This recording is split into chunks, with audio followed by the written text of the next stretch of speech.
não parar, não precipitar e não retroceder. Então dizer para esse cara, sabe quando nós vamos parar? Nunca. Nunca na sua porca vida. Né?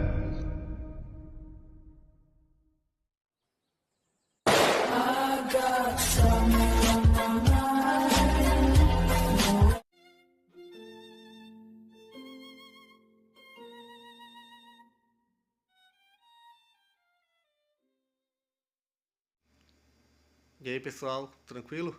Então vem aqui antes do vídeo começar, pedir para vocês se inscreverem, quem não for inscrito, compartilhar, curtir, comentar. Quem puder seja membro do canal, que isso ajuda bastante. Tem também o link do Apoia-se. Quem puder ajudar nosso canal e apoiar financeiramente vai ser muito bem-vindo. Mas o mais importante é transmitir o conteúdo e os conhecimentos do professor Olavo de Carvalho para mais e mais brasileiros. Então compartilhe e ajude aí nossa causa.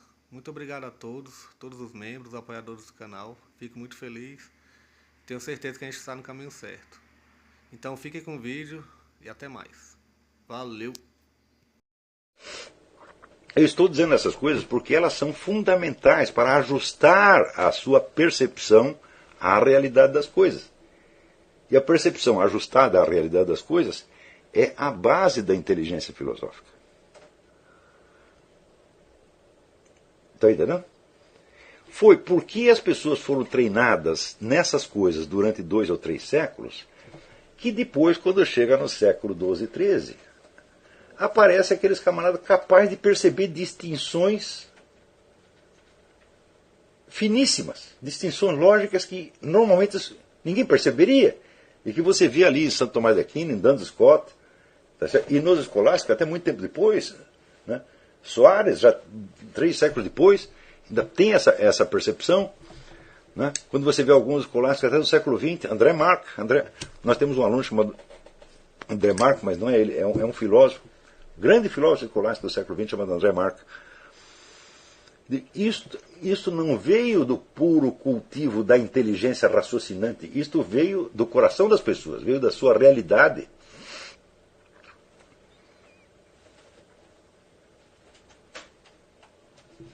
Ora, o que nós estamos precisando mais urgentemente no Brasil é uma galeria de pessoas que deem um exemplo público de outra maneira de falar, outra maneira de ser, outra maneira de pensar, outra maneira de atuar nas coisas públicas. E que, em vez de ficar bradando ética, ética, ética, ética, elas mostrem alguma coisa.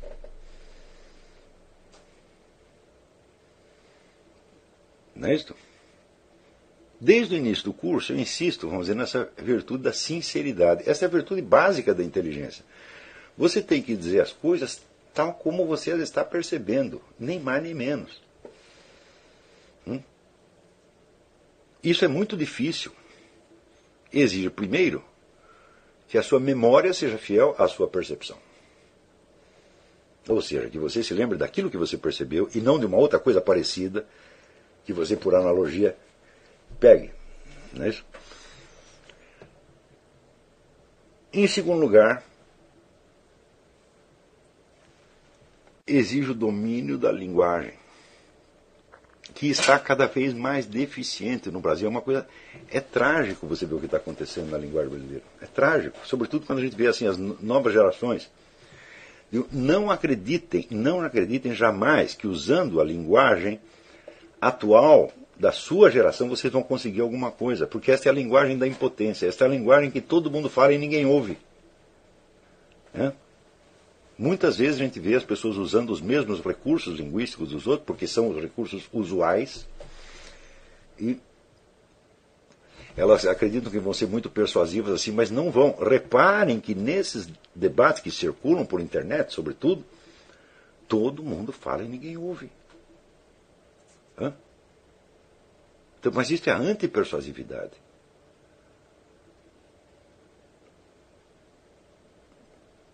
Agora, se você vai e diz a coisa exata, todo mundo presta atenção.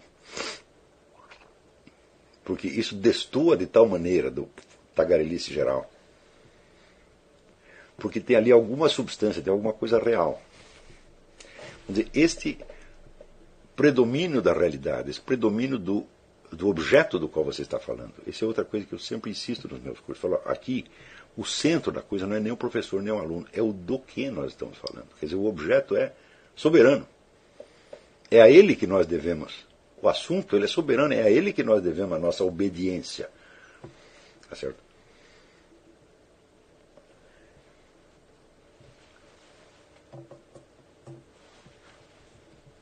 Então, em primeiro lugar, eu recomendo alguma disciplina corporal, especialmente o Tai Chi, que desenvolve muito a concentração e a paciência. A paciência é absolutamente fundamental. Quer dizer, o que é a paciência? É a capacidade, por exemplo, de você ficar parado durante horas. É a resistência ao tédio. Então, nisso aí eu fui treinado desde moleque, porque como fiquei doente muito tempo, eu não podia fazer nada. Não dá para levantar da cama, não dá para fazer nada. Então o que eu tinha que fazer? Eu tinha que tratar de me divertir em pensamento. Pensar alguma coisa, pelo menos pensar alguma coisa, já que eu não podia fazer nada, pelo menos pensar alguma coisa interessante.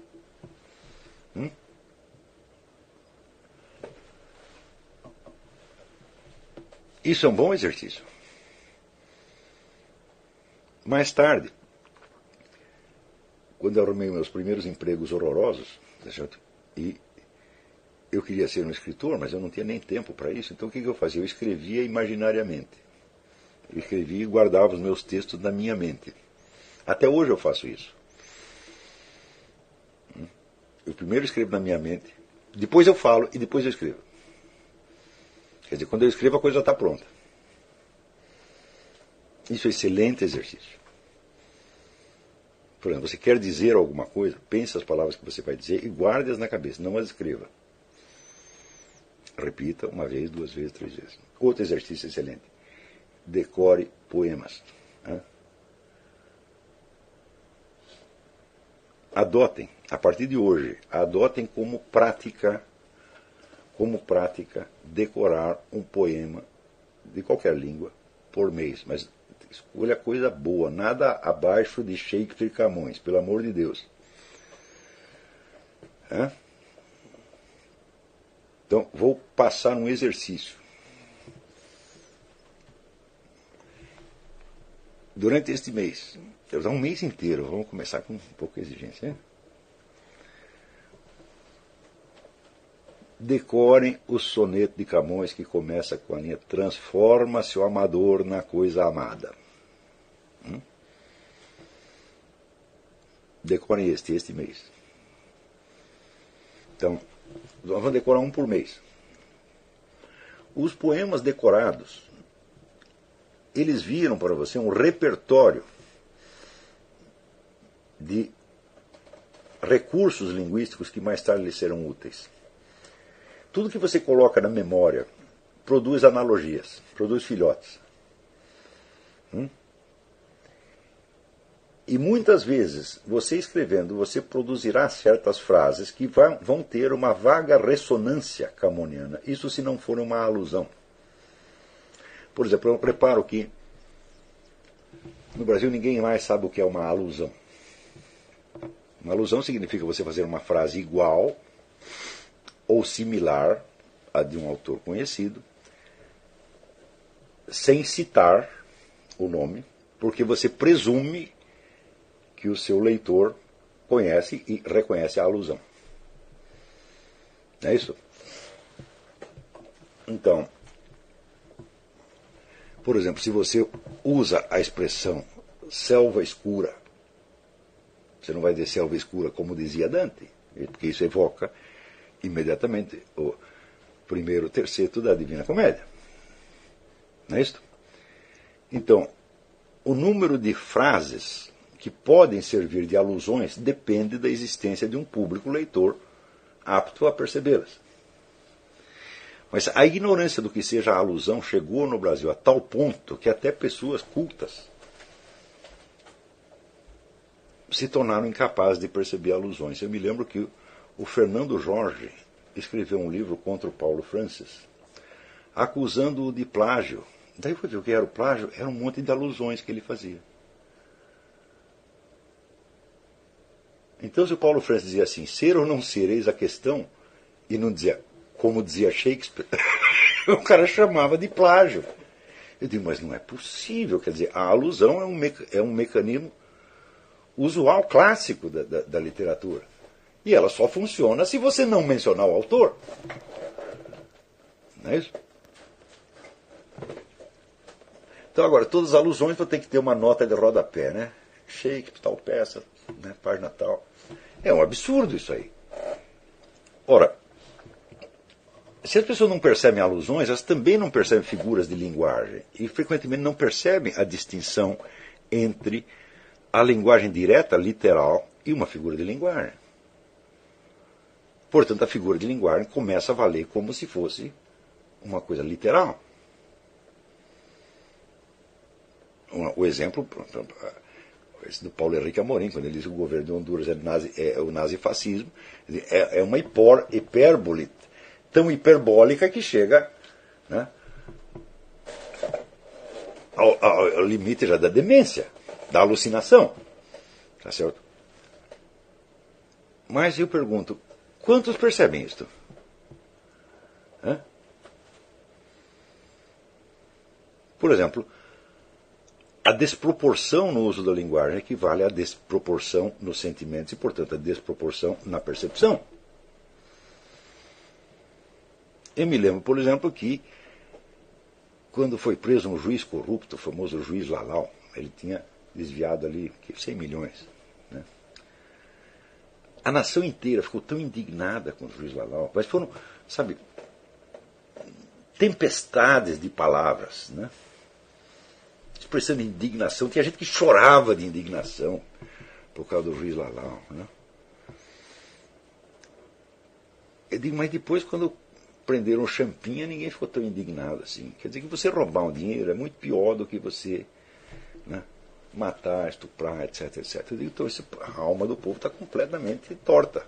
Eles perderam toda a noção de hierarquia. Por quê? Porque a revolta contra o corrupto é pública. Ela é fomentada pelos próprios políticos que querem, vamos dizer, se erguer, né, caminhando sobre as ruínas dos seus antecessores. É fomentada, vamos dizer, pelos jornalistas que querem enfatizar o seu posto de fiscais da moralidade pública, né? É enfatizada pelos atores e atrizes, pelo pessoal do show business, que está aí para fingir mesmo, cuja profissão consiste em fingir. E o povo vê tudo isso e ele começa a graduar os seus sentimentos pelos sentimentos desses modelos. E é por isso que eu digo, nós que estamos estudando, nós que estamos criando uma nova camada intelectual, nós temos que ser outros modelos. E a primeira coisa que nós temos que expressar, que tornar visível, é a proporção entre o fato, o sentimento e a expressão.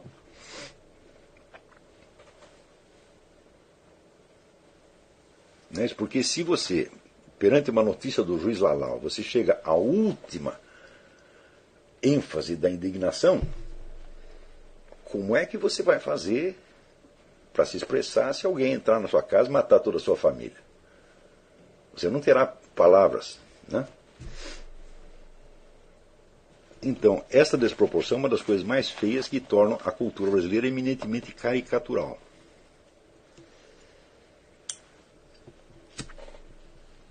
Claro que a caricatura tem o seu lugar, mas não a caricatura involuntária.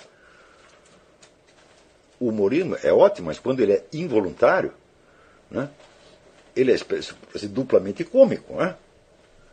Mas ao mesmo tempo é patético. Por exemplo, né, o nosso presidente chorando porque o Brasil foi escolhido para a sede das Olimpíadas, me comove? Não, a minha arranca risos. Então, o homem não chora porque morre 50 mil brasileiros por ano, mas chora por causa do negócio de esporte. Que brincadeira é essa? Quer dizer, é claro, ele é uma espécie de incorporação pública do sentimento deslocado. Mas aqueles que o odeiam e que falam mal dele são iguaizinhos.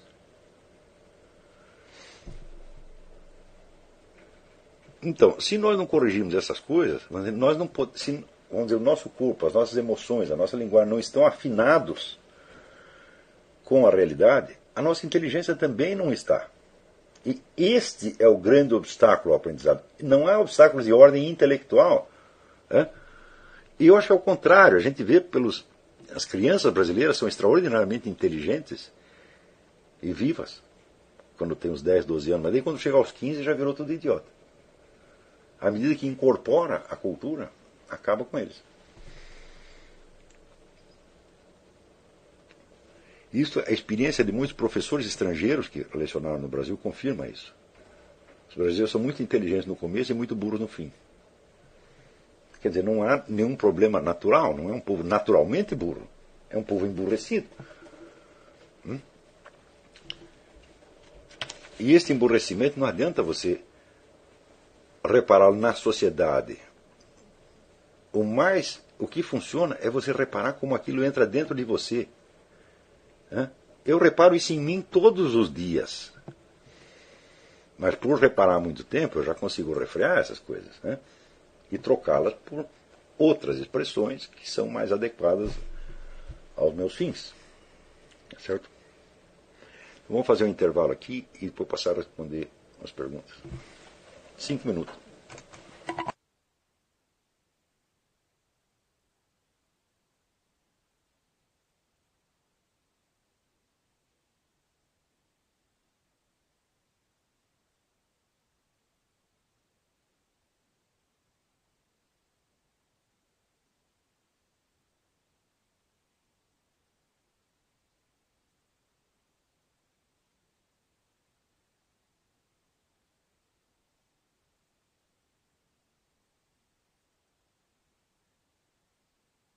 Estamos de volta. Antes de passar a responder as perguntas, eu queria lembrar duas coisas. A primeira é que, evidentemente, uma das causas de toda estes vícios que eu mencionei na primeira parte da aula é o desejo de ter razão. Tá certo? Então você tem que aprender uma coisa. Ter razão não importa. O que importa é você apreender a realidade. A realidade só pode ser apreendida como um sistema de tensões cruzadas. Você só pode, por exemplo, quando você vai desenhar um objeto no espaço, o que você vai? Você vai medi-lo em diferentes direções. E nessas diferentes direções, ele mostrará diferentes aspectos. E você mede numa direção, mede na outra. O desenhista faz com o lápis, né? Pega aqui o lápis e vai, mede assim, mede assado. Né? Então, esses diversos aspectos, eles se cruzam no objeto e vão então demarcando a sua espacialidade. Tá certo? É assim que se desenha e é assim que se apreende uma realidade também. Ou seja, você só consegue apreender alguma coisa da realidade quando você a vê por muitos aspectos contraditórios. Mas se você se apega logo à primeira opinião que você criou, você nunca vai chegar lá. Você vai ficar apenas com um substitutivo verbal persuasivo. Quer dizer, você diz uma frase, e essa frase, tão logo você consegue expressá-la, ela lhe parece persuasiva. Mas não é porque ela concorda com o objeto, é porque ela concorda com você.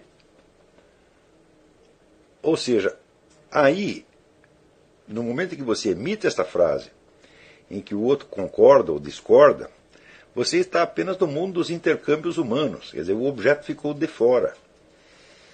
E é justamente isso que nós temos que aprender a evitar. Porque senão nós nunca vamos passar, vamos dizer, da mera ênfase retórica ou até erística para uma verdadeira dialética filosófica.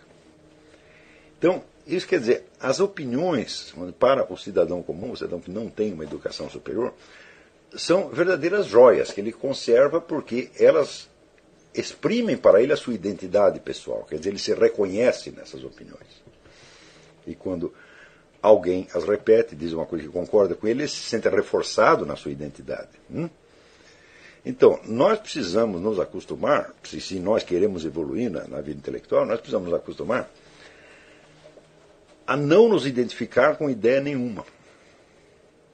Tá certo? Mas nos identificar, vamos dizer, com o centro da consciência, com o centro da inteligência, que apreende estas verdades e apreenderá outras e outras e outras e outras e outras e outras e outras sem parar.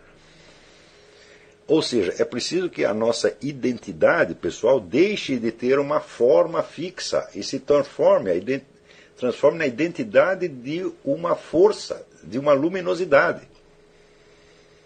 Está compreendendo? Quer dizer, em vez de você se identificar com um personagem específico, você tem que se identificar com o centro produtor dos seus personagens.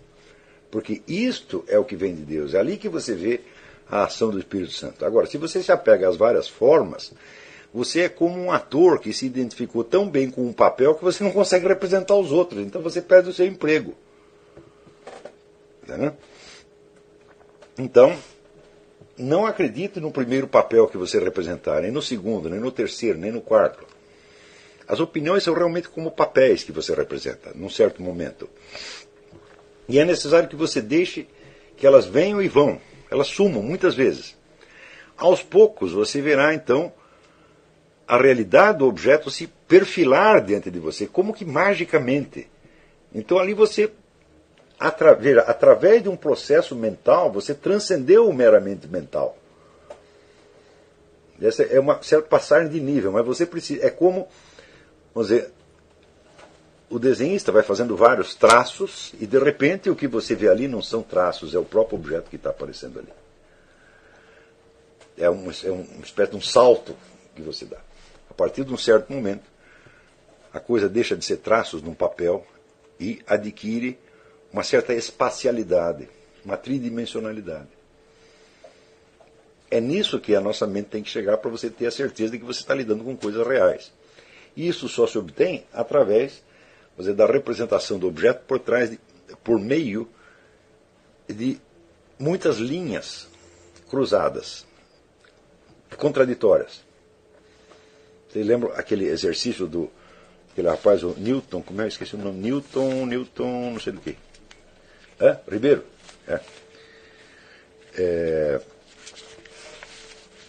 Que ele estava lendo ali a metafísica de Aristóteles, então em cada linha ele começou a perceber um problema. Aí é que você está entendendo Aristóteles. Porque esse problema está lá mesmo. Você está entendendo? Veja, não existe nenhum problema filosófico que possa ser resolvido com uma frase. Então isso quer dizer que cada sentença filosófica, ela em si mesma, está te botando um abacaxi na mão. E é perceber essa problematicidade, essa tensão interna, é que é entender o livro de filosofia. Às vezes, se você chegar a uma conclusão, você vai chegar muito adiante. Uma das vantagens que nós temos hoje em relação aos primeiros filósofos é que nós temos toda uma história da filosofia documentada. Então isso quer dizer que nós temos um status questiones mais elaborado. O que é o status questiones? É a coleção dos aspectos contraditórios que foram sendo percebidos ao longo do tempo. Mas, se nós não tiramos proveito deste legado, então não adianta absolutamente nada. Quer dizer, nós temos que aprender a examinar uma coisa por muitos aspectos e chegar a muitas conclusões contraditórias e deixar que essas contradições fiquem, por exemplo, nos pressionando por dentro até que o próprio objeto marque a sua presença. Isso é que interessa, e não ter razão. Agora, se você se acostuma a querer ter razão em toda discussão de pequenas coisas, você está danificando o seu cérebro. Está compreendendo? Então, você tem que pensar também, assim, como, vamos dizer, um grande esportista, um grande lutador, você não pode bater em qualquer um na rua, meu Deus do céu. Né? Você está entendendo? Quer dizer, se você está armado, um lutador habilitado, em boxe, jiu-jitsu e tal, ele é uma arma ambulante, então ele não pode bater em qualquer pessoa. Isso quer dizer que se alguém xinga o sujeito, se é o filho disso, tá? Ele tem que dizer sim senhor, sim senhor. Não porque seja covarde, mas porque ele tem consciência da sua superioridade. E nós temos que fazer exatamente a mesma coisa. Se vocês querem, mais tarde, lutar e vencer utilmente nas grandes questões públicas, abdiquem de ter razão nas questões particulares. Isso não tem importância. Esqueça. Perdoe sempre. Sempre, sempre, sempre, sempre, sempre. Você vai ver o bem que isso vai lhe fazer. Eu não estou dando isso assim como nome de educação, mas como é que diz? Como um procedimento vitamínico, tá entendendo? Isso libera uma força dentro de você. A segunda coisa que eu queria dar aqui, como amostra daquilo que eu estava falando no começo, eu queria que vocês ouvissem um pedacinho, não precisa ouvir inteiro, de um vídeo do YouTube, em que aparece o tenor Mário del Mônaco, para o meu gosto, o maior tenor dramático de todos os tempos, num concerto que ele deu na BBC. Então, quando ele anuncia as canções que ele vai cantar, ele faz isso com uma modéstia absolutamente exemplar. E quando ele começa a cantar, é uma demonstração de força avassaladora, né? E uma coisa contrasta tanto com a outra. E você fala, olha que coisa bonita, a modéstia da pessoa comparada, vamos dizer, com o poder do artista, né? Eu vi várias entrevistas do Mário del Mônaco, que ele é sempre assim, ele sempre fala baixinho, humilde, elogia os outros, nunca fala de si mesmo. Mas na hora que é para mostrar o que tem, ele mostra. E eu achei isso muito bonito e queria mostrar para vocês como é que isso funciona. Então, a Isabela vai aqui colocar este vídeo do YouTube para vocês verem. É só um pedacinho, só o começo, né? Quando eu fizer um sinal assim, você corta, tá?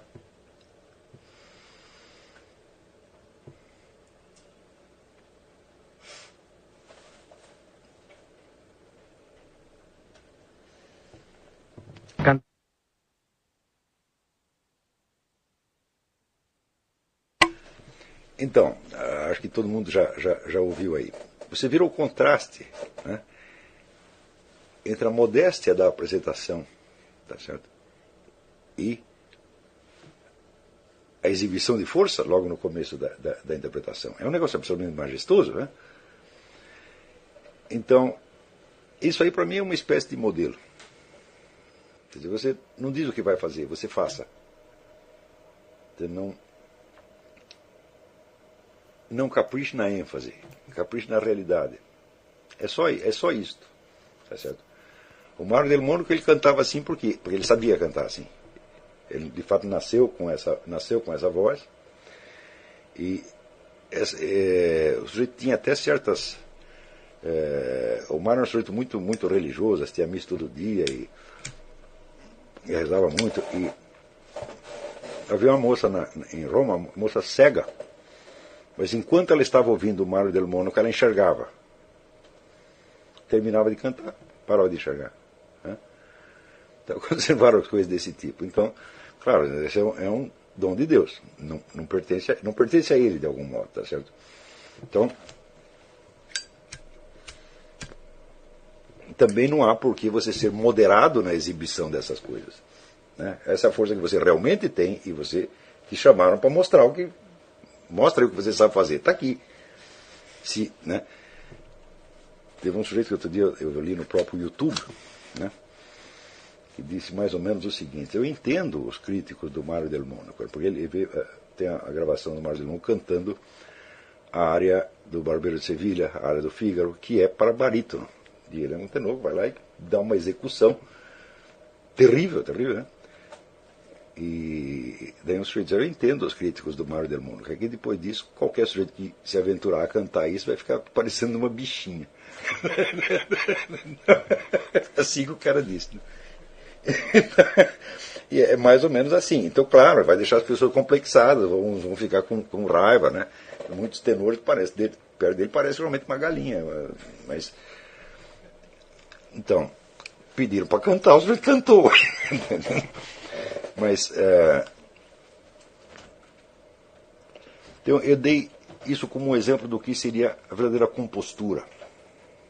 Mas, quer dizer, a verdadeira compostura não é inibição, é apenas um ajuste à realidade exterior. Né? Então, muito bem, vou passar aqui a responder algumas.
Chegamos a mais um final de uma aula, de um vídeo. Espero que tenham gostado.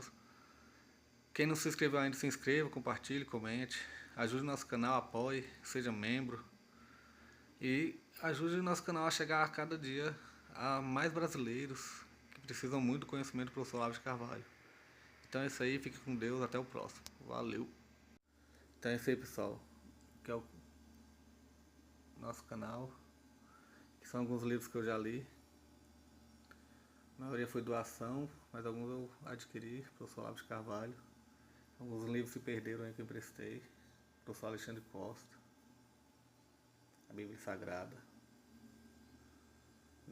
10 lições sobre Karl Marx. Indico a não ler esse livro, que é muito ruim mesmo. Alguns pensadores aqui que realmente, como o professor Olavo de Carvalho disse, não são pensadores. Valeu, tamo junto aí.